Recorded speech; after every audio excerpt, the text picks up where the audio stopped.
Lacey didn't even knock.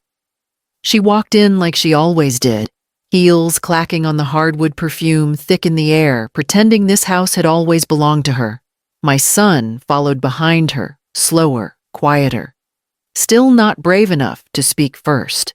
They stood in my kitchen while the coffee brewed. I hadn't even finished setting the mugs.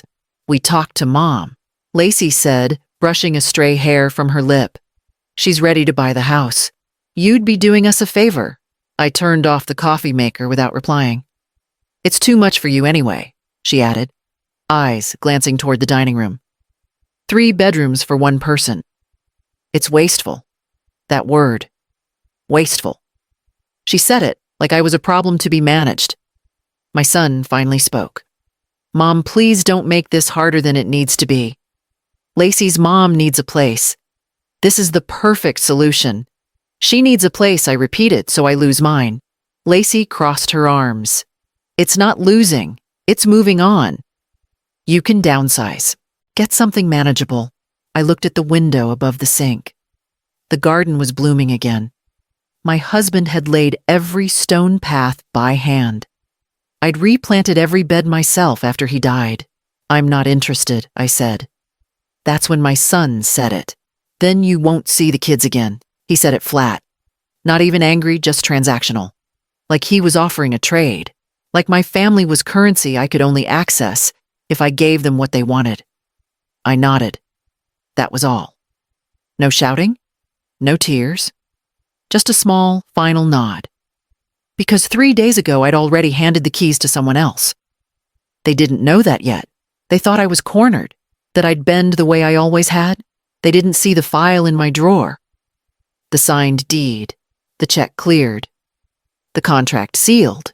They thought they had time, but I had already walked out of the deal quietly, legally, completely. And the name on the mailbox wasn't mine anymore. There's a photo on their living room wall, canvas print professionally lit. It shows the 4 of them smiling in matching denim. My son, his wife, the 2 kids, and a golden retriever I didn't know they had. I'm not in it. I'm not in any of them.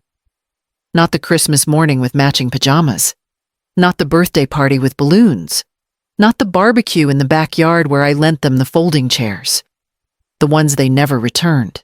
Sometimes I look through Lacey's social media like a stranger. She calls my grandchildren. Her babies, writes long captions about family means everything, and tags her mother in every post. Her mother. The one they want me to sell my house to. The one who didn't raise him. Who never sold her wedding ring to cover his tuition. Who never worked graveyard shifts so he could have new shoes for gym class. I did that. Quietly. Consistently. 3 jobs at once, drafting for an old firm during the day, waitressing in the evenings, freelance permit work on weekends. Every penny went to groceries, rent, textbooks. When he got into college, I didn't blink. I drained what little savings I had. He never saw the statements. He just assumed it was covered. When their car broke down 2 months after the wedding, I co-signed the loan. When the down payment wasn't enough for the house they wanted, I sold off a portion of my retirement account to bridge the gap. I never asked for anything back, not even a thank you. But slowly, something shifted. Holidays became theirs. Schedules too tight. Invitations stopped coming. Lacey started calling me by my first name instead of Mom. I told myself it was just adjustment. A busy season. But the season never ended. I wasn't needed anymore. And once I wasn't needed, I stopped being seen. I don't even know what my grandchildren call me now. They used to say Nana back when I still picked them up from preschool. Back when I had a key to their house. Now I wait to be let in, if they remember. And last Christmas, I wasn't even on the list. I almost didn't check the message. It had landed in my filtered inbox, one of those places where junk and long-lost people go to disappear. I was halfway through another voicemail from Lacey when I tapped it open more out of habit than interest. Hi, is this the Alviana Kerr who taught me design theory at Cal State? I think you changed my entire trajectory. I'd love to talk. Jalen Roth. I sat back in the chair. The name tugged at something. Jalen Roth. Third row, always late sketchbook, filled with shapes instead of notes. The kid who said he wasn't good at math, but understood flow. He used to linger after class asking about light color composition. I hadn't heard that name in 20 years. I typed back, "Yes, it's me." His reply came seconds later. "I thought so. I just read about your home in Modern Regional. Are you really selling it? I hadn't even known it had been featured." I submitted photos to a regional journal last year, never followed up. He asked to call. I agreed. "Professor Kerr," he said when I answered. "Your house, it's beautiful. That mix of stone and glass, it's like it grew out of the ground." I blinked, not used to being spoken to like that. Not lately. He explained his idea, a live-in creative residence for his marketing firm. A place where designers could reset build work in natural light. Not a flip. Not a teardown. A tribute to what inspired him. I can offer full asking. Actually 20 over, if that's fair. It wasn't just fair. It was generous. More than any agent had suggested. More than Lacey's mother would ever come close to offering. "I accept," I said, before I could second-guess myself. We signed within the week. It was clean, fast-sealed in ink and integrity. He even asked if I wanted to stay on as a consultant for the space, "Only if you're up for it," he said. I almost said no. But something inside me, a flicker I thought had gone out, said, maybe I'm not done yet. Because someone had finally called me by my name and meant it. They called it a family meeting. I knew what it was before I even walked in. My son stood by the window, pacing. Lacey sat stiffly on the couch, arms crossed, lips tight. Her mother wore a shade of lipstick that matched her briefcase. The realtor was already flipping through pages of a contract on the coffee table. "You're not being attacked," Lacey said, before anyone had spoken. "We just want a solution." My son gestured toward the stack of papers. "Just sign it, Mom. It's clean. Above market. This is a good deal." I sat down in the one chair they'd left open for me. Not at the table, not near the decision makers. Just far enough to remind me where they thought I stood. He slid the pen toward me. "You'll be helping our family," Lacey added, not looking me in the eye. "My mom needs a place nearby." "You don't even use the whole house." Her mother nodded like we were discussing furniture. "It's too much for one person. I could make real use of it." Still, I said nothing. I looked at my son, his jaw tight, fingers clenched. I remembered when those same hands used to reach for mine just across the street. "Let's go see it," I said finally. They all blinked. "The house," I repeated. "If you're so sure it's time, let's go look at what you think you're taking." They didn't hesitate. Lacey gathered her bag like she'd just signed the deed. The realtor made a call on the way to her car, already thinking about how fast she'd list it. I drove alone. Took my time. When I turned onto my street, I slowed. They were already there, clustered in confusion at the curb, staring at the unfamiliar white SUV parked in my driveway. And on the porch stood Jalen Roth, button-down shirt sleeves rolled, holding a clipboard in one hand and a coffee in the other. He smiled when he saw me. "Ready?" he said, stepping aside. Lacey's mother frowned. "Who is that?" I stepped past her key in hand, even though I didn't need it anymore. Lacey stopped walking the moment she saw the car in the driveway. "That's," she whispered, "that's my boss's car." Her voice cracked. Her face normally flushed with performance ready. Polish turned pale. I watched her mother's mouth open, confused. My son looked from the Tesla to me, already sensing something was off. The front door opened before anyone could speak. Jalen stepped out. "Good morning," he said, calmly glancing at all of them before settling his eyes on me. "Ms. Kerr." Right on time. Then he looked at the others. "Welcome to Roth Studios. This is now our Portland branch. And Ms. Kerr," he said with a nod, "is our residential consultant." Lacey didn't speak. She couldn't. Her mother blinked, stunned. My son took one step forward, already defensive. "You bought the house," he asked, his voice tight. "I did," Jalen said. "3 days ago." Lacey's hands curled into fists. "Why here?" she managed to ask. Jalen didn't miss a beat. "Your mother-in-law's design work. I saw it featured. I was impressed." I stepped beside him, voice steady. "The upstairs is now under a 10-year lease." "My lease." Lacey's mother opened her mouth. I didn't let her speak. "I'll be living here," I said. "Upstairs. Quietly. Peacefully. Roth Studios will operate downstairs." Lacey turned to my son. "You knew about this?" He shook his head, stunned. Jalen pulled out the keys I'd handed him that morning. "We'll be remodeling the main floor next week. Lacey, your team will use the front sunroom. Natural light, excellent acoustics." My son's face twisted. "You tricked us." "No," I said, looking him dead in the eye. "I planned. You threatened. I moved first." Lacey's mouth opened, but she didn't say a word. I stepped forward, one foot on the porch, then the other. "Thank you for visiting," I said. Behind me, the house I rebuilt stood tall. Below me, the office they'd now walk into 5 days a week. And above, I unlocked the upstairs door with my spare key and stepped inside. They didn't leave right away. Lacey stormed up the steps after I disappeared inside, dragging her mother behind her. My son stood on the lawn, fists clenched, eyes darting between the front door and the Tesla, like he was still trying to convince himself this wasn't real. Jalen stayed calm. He didn't flinch when Lacey started shouting. "You think you can just steal my workspace, humiliate me like this?" Her voice shook. "You won't get away with it. We'll fight this. Legally." "You're welcome to try," Jalen replied smoothly. "But the title was transferred 3 days ago. It's a clean sale. Reviewed, recorded, and non-reversible. Your legal team is welcome to verify." Lacey turned to my son. "Say something. This is your mother."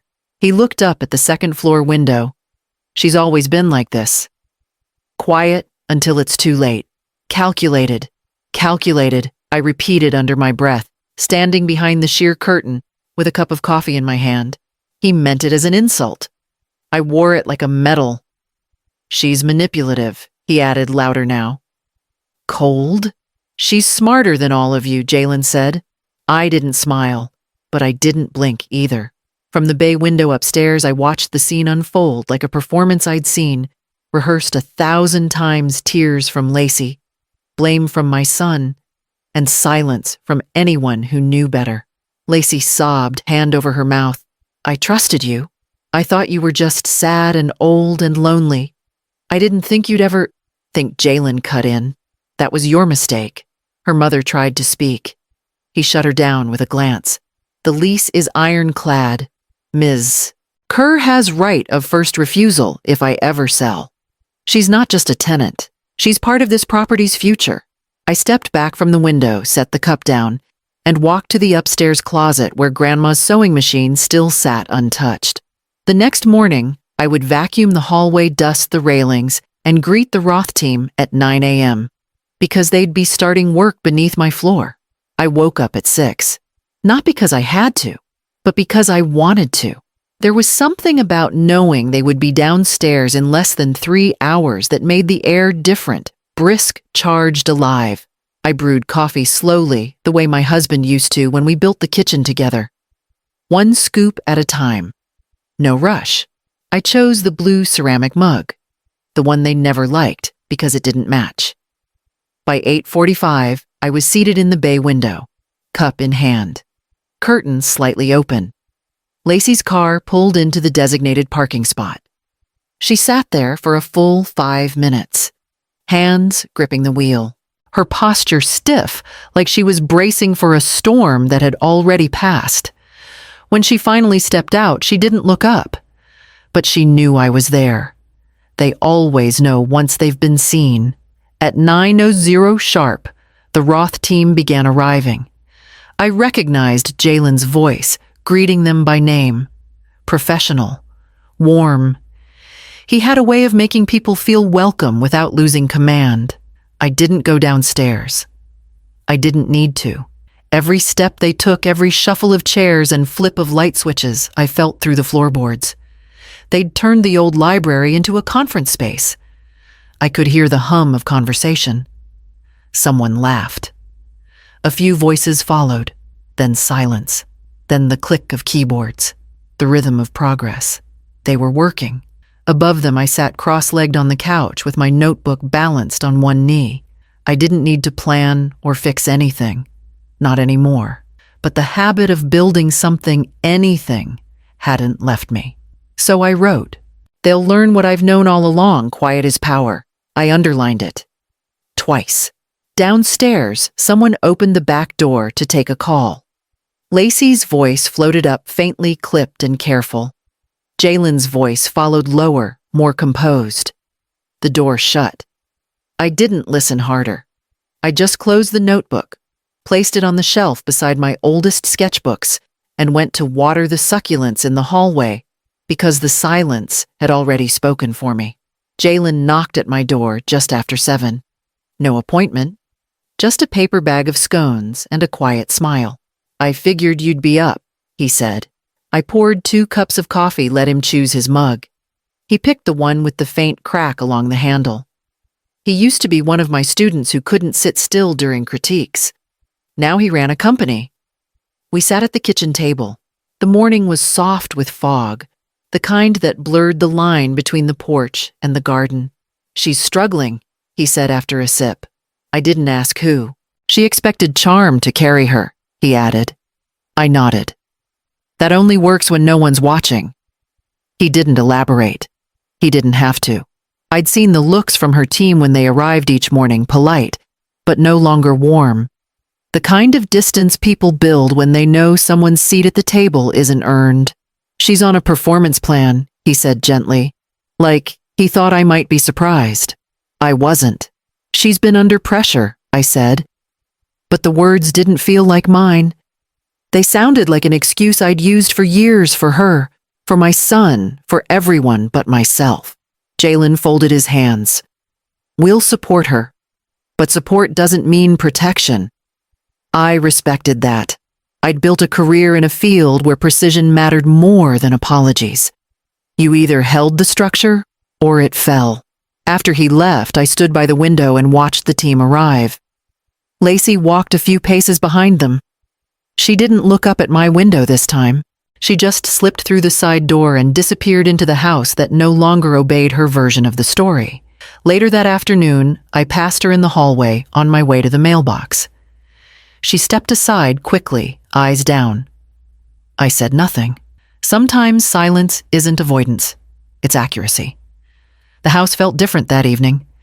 Still full of people, full of work, but there was no noise left trying to prove itself. Only movement. Only truth. And that night, for the first time in weeks, I slept straight through. The call came late.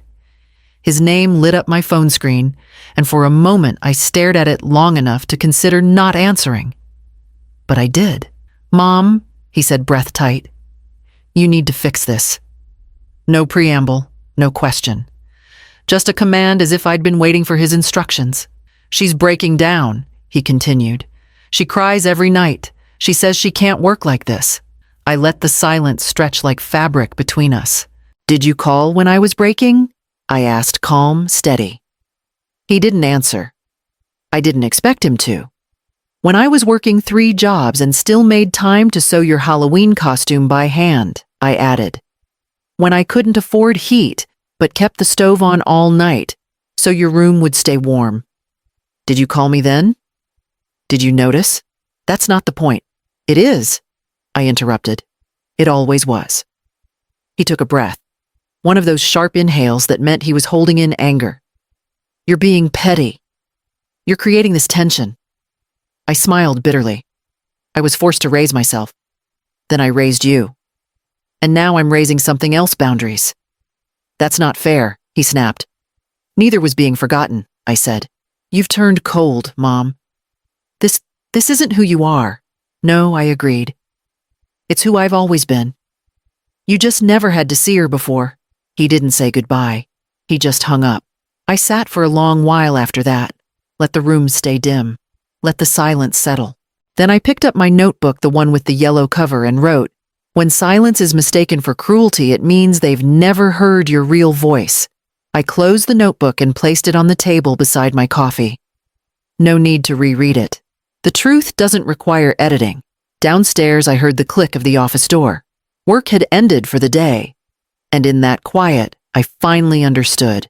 This house wasn't just mine. It was me, built stronger after being torn apart. 3 months later, the moving truck pulled away from the curb, leaving the house quiet again. Roth Studios had grown too large for the downstairs suite. Jalen secured a commercial space across town with better parking, newer tech, higher ceilings. But the lease we signed, still honored, still mine. Keep the house, Jalen had said over coffee that final week. You made it mean something again. No need to change a thing. Lacey didn't get a transfer. She didn't get a warning. Her termination came in a sealed envelope slid across a cafe table. Performance-based. No room for appeal. She didn't knock on my door. My son didn't call. One day, I walked outside to find their car gone from the curb and their names removed from the mailbox of their apartment across town. The landlord said they'd left for Austin. New start, he said with a shrug. No goodbyes. No apologies. But I didn't need either. The house felt full again. Not with people, but with quiet and light and presence. I opened the windows each morning. Let the breeze travel through the rooms. The furniture stayed as I liked it.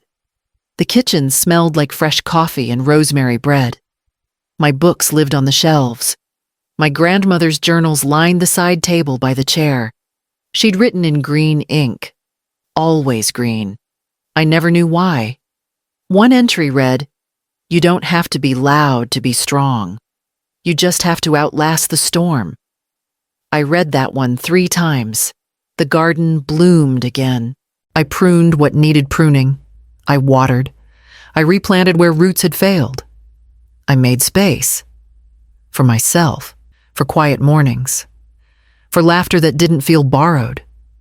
The bay window still caught the best light at noon. I often sat there with my notebook. Some days I wrote. Some days I just stared out and let the sun fall across my shoulders. There were no more unexpected knocks. No more demands wrapped in guilt. Just the sound of my own breath. My own voice. And a house that had finally stopped asking me to shrink.